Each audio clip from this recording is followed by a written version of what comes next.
যে সমস্ত শিশুর আই কন্ট্যাক্ট কম, অর্থাৎ চোখে চোখে তাকায় না অথবা অ্যাটেনশন কম দেয়, তাদেরকে আমরা বডি পার্টস কী করে শেখাবো।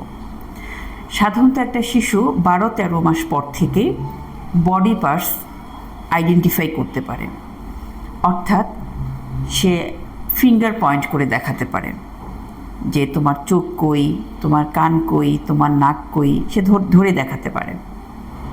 তো এক্ষেত্রে যেসব শিশুদের অ্যাটেনশন কম অথবা আই কন্ট্যাক্ট কম, সেক্ষেত্রে আমরা দুটো কৌশল অবলম্বন করতে পারি। এক নম্বর হচ্ছে যে তাকে পুতুল দিয়ে শেখাতে পারি। কোনো একটা ডল তার সামনে রেখে তার হাত ধরে পুতুলের চোখের মধ্যে হাত দিয়ে আমরা বলতে পারি এই যে চোখ, এই যে নাকের মধ্যে হাত দিয়ে বলতে পারি এই যে কান। তাহলে কী হবে, সে কিন্তু যখন তার হাত দিয়ে আমরা সেটা দেখাচ্ছি, তাহলে তার চোখটা সেখানে যাবে এবং সে চোখ দিয়ে দেখার চেষ্টা করবে। এটা একটা করতে পারি, খুব সহজ একটা পদ্ধতি। আর দ্বিতীয় পদ্ধতি হচ্ছে যে ড্রেসিং টেবিল বা আয়নার সামনে। আমাদের সবার বাসায় কম বেশি ড্রেসিং টেবিল আছে, অথবা আয়না তো আছেই সবার বাসায়। আমরা কি করব, আয়নার সামনে শিশুটাকে বসাবো, আয়নার দিকে ঘুরিয়ে বসাবো এবং যিনি অ্যাটেন্ডেন্ট থাকবেন তিনি তার পেছনে দাঁড়াবেন।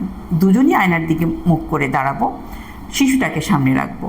তখনও শিশুটার হাত ধরে নিয়ে আমি আয়নার মধ্যে তাকে দেখানোর চেষ্টা করছি এই যে নাক, এই যে চোখ, এই যে কান, শিশুটার হাত ধরে, এবং তাকে আয়নার সাথে আই কন্ট্যাক্ট করানোর চেষ্টা করব। তখন কিন্তু সেই জিনিসটাতে মজা পাবে, আকর্ষণ পাবে এবং সে তাকাবে আয়নার দিকে।